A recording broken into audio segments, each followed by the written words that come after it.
అన్నమయ్య జిల్లాలో దళిత ఒంటరి మహిళపై దాడి ఘటన కలకలం రేపింది. తంబలపల్లి నియోజకవర్గానికి ముదివేడు గ్రామంలో ఈ ఘటన జరిగింది. గ్రామానికి చెందిన రాజమ్మ అనే ఒంటరి మహిళతో ఇంటి ముందు దారి సమస్య విషయంలో గత కొంతకాలంగా అఫ్జల్ అనే వ్యక్తికి వివాదం కొనసాగుతోంది.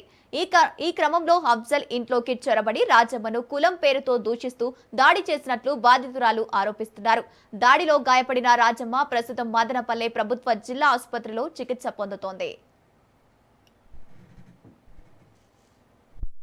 అవే కులమాడు ఉండేది, ఎస్సీ కులము. ఓ ఇంట్లో వాళ్ళ ఇంటి ముందర మేము పోకూడదు అనేసి మా ఇంటి ముందర మనలు నాటేసినారు, గోడ కడుతున్నారు. ఎందుకు మీరు ఎస్సీ అని రాకూడదని చెప్తున్నారు.